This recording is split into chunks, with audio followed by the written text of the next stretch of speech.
Okay, I want to say shalom to everyone. Just going to make a quick video. Um, I was just led to do this, excuse me, today in regards to Black History Month. It's basically a month that's being, you're being mocked, and a lot of our people don't know it. They give you the shortest month of the whole year, knowing that it's only so-called 28 days, which officially don't even is not even considered eligible to be considered a month based on regular you know, um, a 30-day calendar based on the Enoch's calendar. But I was going to go into a few scriptures. Not going to be a long video. I've done this before, but I thought I would, just kind of, go into some information. I haven't been online on my channel in a while, so I've been doing well. Kind of caught that little flu bug that's been going on, but based on my wife being and studying, an herbalist and things of that nature, it didn't last uh, no, no more than about 3 or 4 days. A lot of people being killed based on that flu. So my prayers go out to all those of you that actually caught it. But well, based on this particular video, Black History Month is nothing but a mockery towards Black people, Hebrew people at that. Those of you that don't know your history can be mocked, and you would actually follow this, and the powers that be, all they're doing is laughing in the corner somewhere. Okay, we got to really wake up to the scriptures. You got to, be more spiritually minded as people, not following after everything your oppressor, basically nothing your oppressor has passed down to you. How can you follow something that another nation is giving you when their history shows that they like to take down, slaughter, and kill? Okay, and I'm not saying every white person or every other nationality of people do this, but there's a hidden agenda, secret societies, okay, that actually go into this. Uh, you would say conquest towards Hebrew people, Black people, so-called Native Americans, Hispanics, and I'm talking about the Natoxidus or indigenous people of the earth. Uh, you all are Hebrews by blood, Israelites by blood, and a lot of you all don't know that. So if you don't know your history, um, anyone can give you history, and you believe that you're someone that you're not. And I'm going to go into a couple of scriptures on that. Okay, so based on the origin of Black History Month, and I'm just going to read uh, a few excerpts on that real quick. Okay, all right. Now they're going to lead you to a brother. Okay, by the name of Carter G. Woodson. All right. So let me just read some information on it. And it says Black History Month, also known as African American History Month in the U.S., right?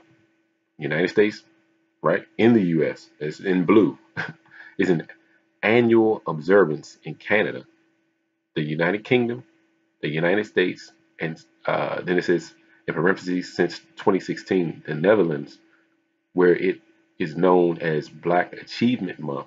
It began as a way for remembering important people and events in the history of the African diaspora.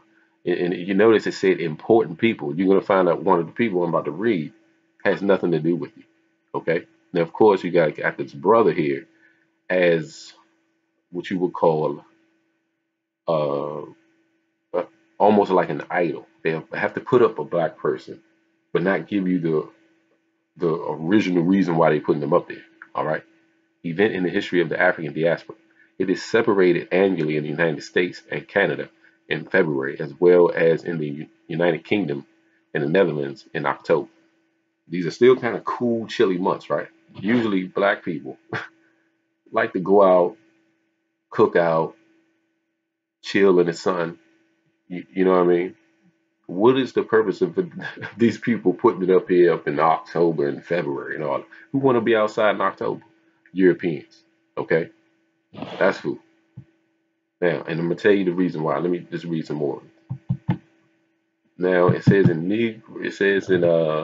Negro History Week, 1926. The persecutor to Black History Month was created in 1926. So it was something that was created. The black people have been created since the first day Adam was on the earth, right? But let me just read this. The persecutor,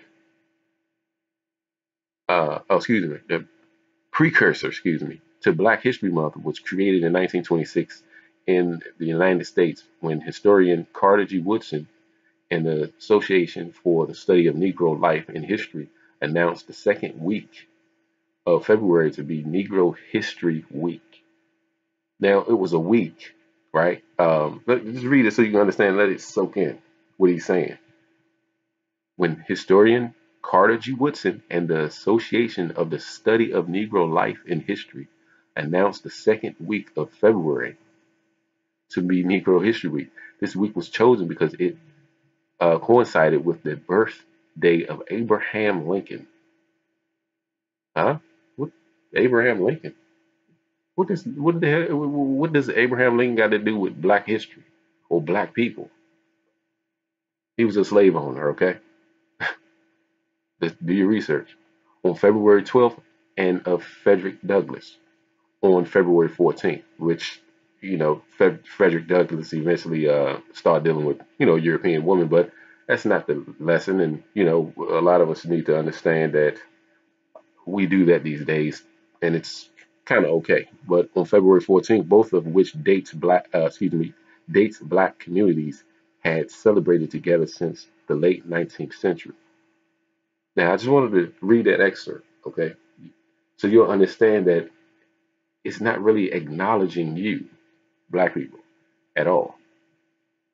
It says it had to coincide with the birthday of this Jewish Abraham Lincoln person, because he's Jewish, sort of, kind of, which means he's a European that went into the land of Israel in 1942. Okay, so it's not really their land at all over there in Israel. On February 12th, and Frederick Douglass on February 14th.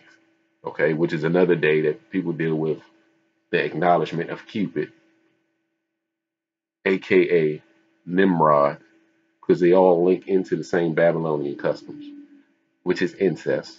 So you notice they give you one of the most wicked months and the shortest. Oh, and pretty much the coldest. February is kind of unstable. Today is almost 72 degrees. The next day is supposed to be almost 80. So you sweating bullets one day, and those bullets are sweating on your forehead, freezing the next day. So they manipulate the weather and all that, and then you all out, black people all out, just, oh yes, we got a month, and then they mock you and give you the Grammy Awards, which they all pick white people to win. Did y'all know that? How many black people you've known in your so-called month has won a Grammy? That Snoop and all these other crybabies crying about some stupid award. There's some gold ball. What is it? What is it anyway? The Grammy Award is some symbol, some idol with a big ugly brass ball within a cup, which is nothing but the cup of fornication. It's Babylonian. Our people again following after the customs of the heathens. That's Jeremiah 10, but that Jeremiah 10 was actually linking to the Christmas celebration. All right. All right, so let's just go into some scripture. Okay. Let's go to Deuteronomy 28 and 37.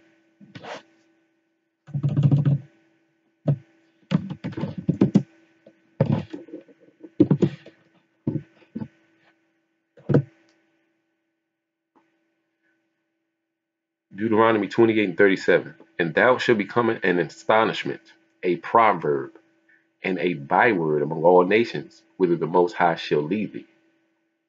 Whither the Lord shall lead thee. So the Most High is going to lead you, because if you read Deuteronomy, the whole chapter, we were kept, if we keep the law, statutes, and commandments, We will be blessed as a nation of people. But then I'm reading one of the curses of many curses in which we fell as a people because we didn't keep the law, statutes, and commandments. So you will become an astonishment. That means desolation. The other nations will take advantage of you. And once you are desolate as or destitute as a people, you will become a proverb and a byword, which means there's going to be words that relate to you deeper than the face value understanding that they gave you. Okay? And I'm going to give an example of that. All right. For instance, they say the N word, the N word. Don't you say the N word, the N word. Oh no, that's that N word. They almost make it worse than the word F you. Okay, like it's just as bad. No, I'm gonna show you what it means. It's a byword, and you will become a proverb among all nations. The word nigger, right? People say, oh my God, he is supposed to be holy. Why is he saying nigger? Because it's in the Greek, and it means Niger or Niger, because that's the way you're supposed to say it. But the country bumpkins, they would say it as them old Nigers. So they were saying it wrong, which means a Christian, black Christian, Niger. That's what it means. Where is this in the scripture? That's one proverb right there. I'm just giving out small information, right? Ooh, that's that N word. But of course, you can't go around saying, hey, man, hey, black. Oh, hey, nigga. You can't say that because that's perverted. You can't call nobody a black Christian like Christ because the Christians were called, the Jews were called Christians at Antioch. That's what the Gentiles was calling people that followed that black man, which was Christ. And I'll show you the scripture. Okay.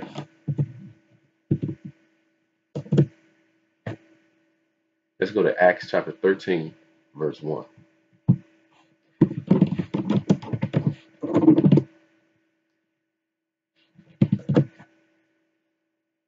And it says, now there were in the church that was at Antioch, remember, certain prophets and teachers, as Barnabas and Simeon, that was called Niger, or as we say today, nigger,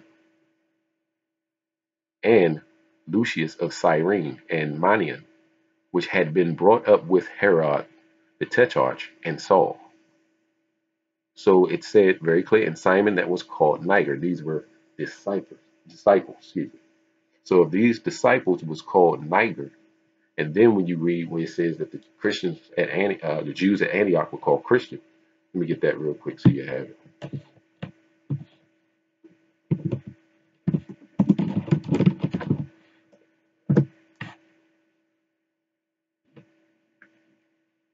Let's go to Acts chapter 11, verse 26. Acts 11 and 26. And when he had found him, he brought him unto Antioch. And it came to pass that a whole year they assembled themselves with the church and taught much people. And the disciples were called Christians first in Antioch. And basically, I said Jews, but these Jews were disciples. The word disciple comes from the word discipline, because we're supposed to be a people of law and honor and things of that nature.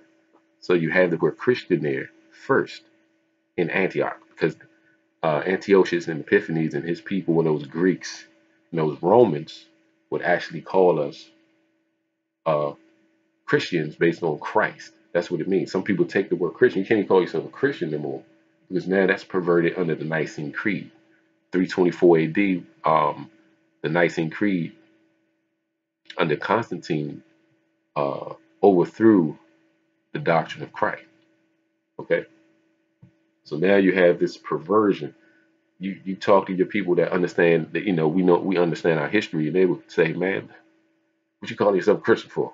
But it's all over the scriptures. Okay.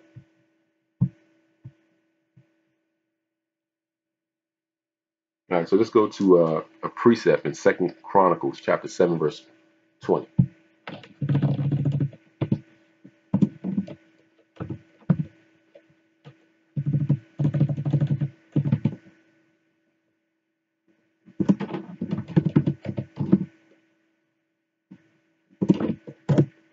Second Chronicles.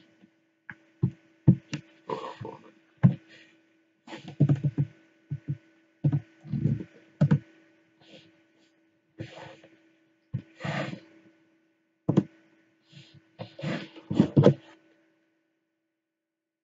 Second Chronicles, chapter 7, verse 20. And it says, let me start at the 19th verse. I mean, the whole thing is good. I just want to bring this home so you understand what's going on with us as people. But if ye turn away and forsake my statutes and my commandments, which I have set before you, and shall go and serve other gods and worship them, then will I pluck them up by the root out of my land, which I have given them. So who are those people over in the land of Israel today? Imposters. They, I believe, said 1942. I meant to say 1946. That's the state of Israel. It's not even considered. It's an organization, just like America is an organization. But if ye turn away, verse 19 again, and forsake my statutes and my commandments, which I have set before you, and shall go and serve other gods and worship them, then, verse 20, then will I pluck them up by the roots out of my land which I have given them, and this house which I have sanctified for my name will I cast out of my sight, because that sight is the Most High's land. That's what he's talking. That's what he's saying, and will make it to be a proverb and a byword among all nations. You see how it says proverb and a byword among all nations. That's what the children of Israel will become amongst the people. In Deuteronomy 28:37, it says, you shall become an astonishment, then a byword. An astonishment means desolation. Okay? You will become a destitute people.